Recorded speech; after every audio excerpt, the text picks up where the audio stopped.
Hey everybody, welcome to Face the Music. Let me start off today by saying welcome Nightwish Army. Welcome to all the rest of you subscribers. Welcome to all of you other viewers. I want to say a big thank you to all of you guys who joined the channel in the last few days, weeks, months, whatever it's been. And also a huge thank you to those of you who've been with the channel for a long time. Some of you from the very beginning.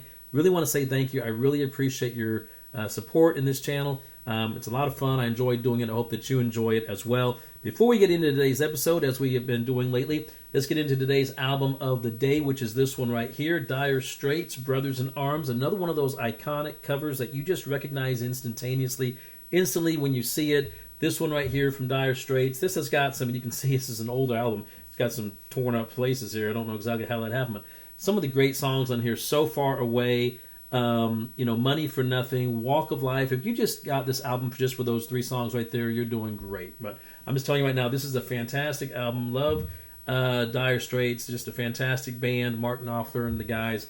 Just if you don't have this album, go ahead and pick it up. You won't be disappointed. Okay, so today going to be getting back into Nightwish. Now again, welcome Nightwish Army, and for those of you who are Nightwish fans, over the past few episodes, I have done nothing but just straight Nightwish episodes. I did While Your Lips Are Still Red. I did Sleeping Sun. I did Story Time.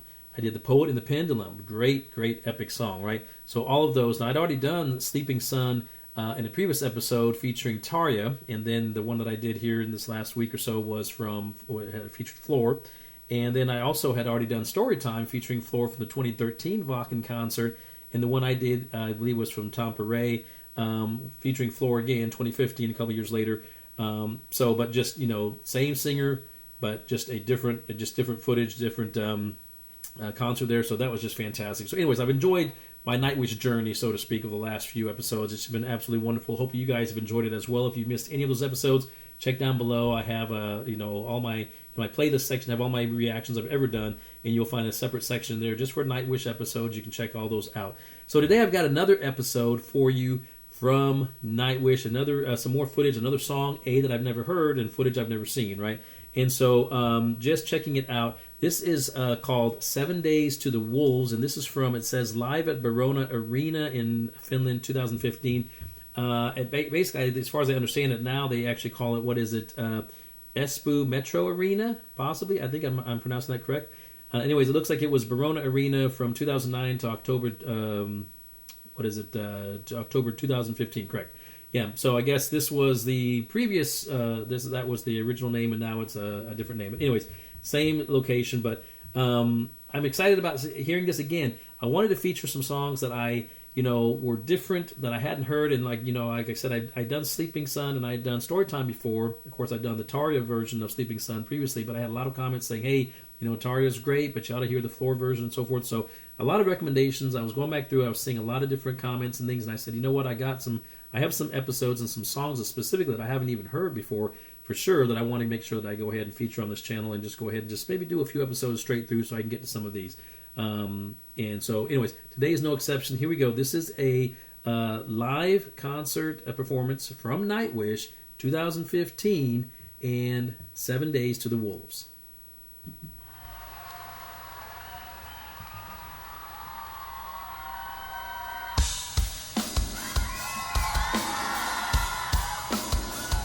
There's Kai. I think that's Troy.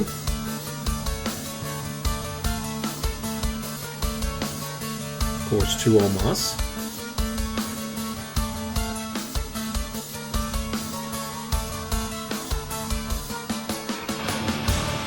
I think I saw Marco.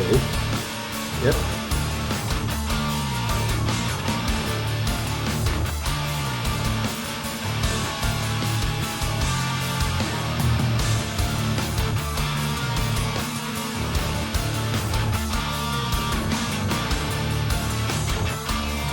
See Floor, there she is. Okay.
Suffer like all the ditch you'll run.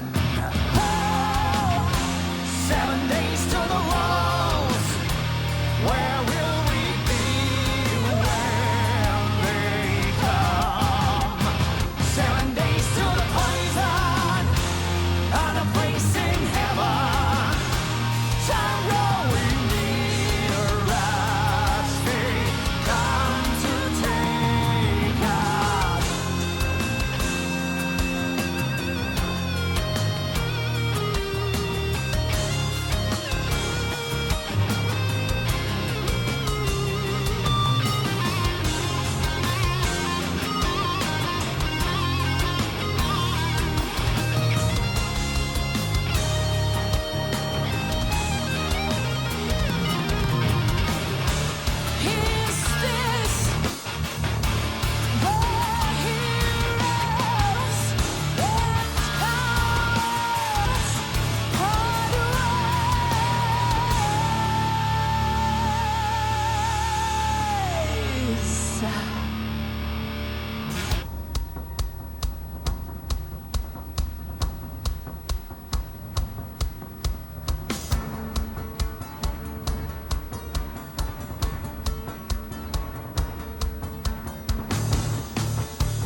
Thank you so much.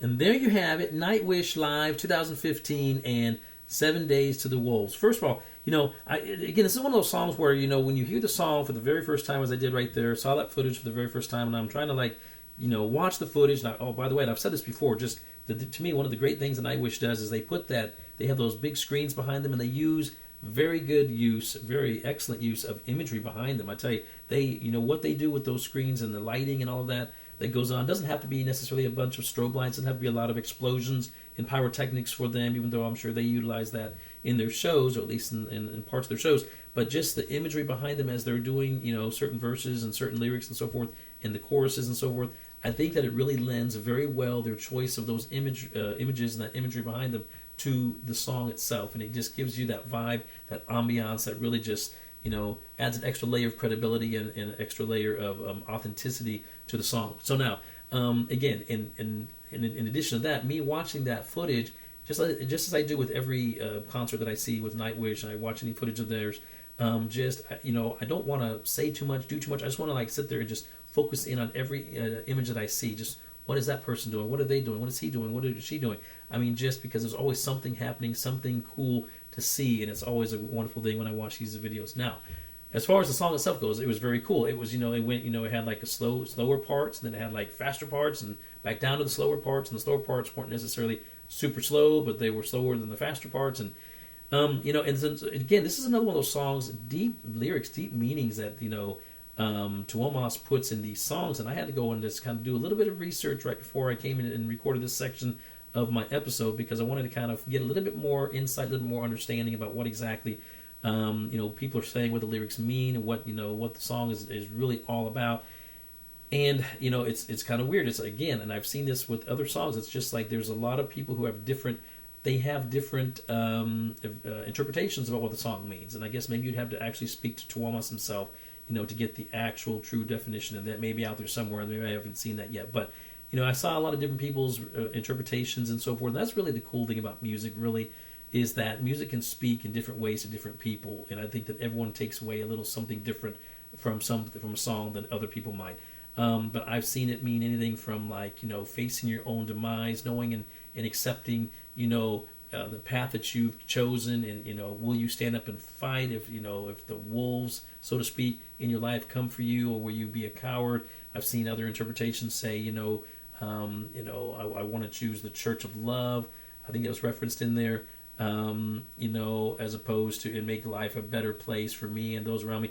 So there seems to be a lot of interpretations, but as far as I'm concerned, by and large, all those could potentially be formed and fashioned in some way around that song. But I think that was a really, really, really good song. I really enjoyed it, as I do with all Nightwish songs. But this was one that was recommended to me a long time ago, I think way early on when I started doing Nightwish reactions, and I just hadn't gotten to it. So hope you enjoyed that one. Because, like I said, it was new to me, hadn't heard it before, and I wanted to give it a chance. I wanted to find out what it was about, why people were saying it was such a great song. It really was a good song, and like I say, that just as I want to do with The Poet and the Pendulum, again, that was an epic song, just a long song, a lot of stuff in there. I want to go back through these lyrics, and I want to kind of listen to the song some more times and kind of get my own interpretation and meaning out of it. One pass isn't really enough, but one pass is enough to know that's a good song. Great footage. I enjoyed it. Hope that you did as well. Okay, so, well, that's it for today's episode. If you're not a subscriber to my channel, go ahead and reach over, hit that subscribe button. Join this big family. We just keep all this great music alive around here. Also, check down below. I've got a hashtag, Face the Music Reactions. You click on that. It'll take you to another page. You'll find all my previous content in there, specifically for the Nightwish Army. And for those of you Nightwish fans, I've got a section in there, folder of just Nightwish episodes, Nightwish reactions I've done. If you've missed any along the way, feel free to go check that out. I've got an Instagram account. Give me a like and a share on this channel. I'll check out the Instagram account. Give me a follow there. That would be greatly appreciated. And, like I said, I've really enjoyed these last few episodes of doing nothing but Nightwish. Who knows what might be coming up next. Either way, it's going to be something really good. I guarantee it. Come on back. I'll see you next time right here on Face the Music. Take care.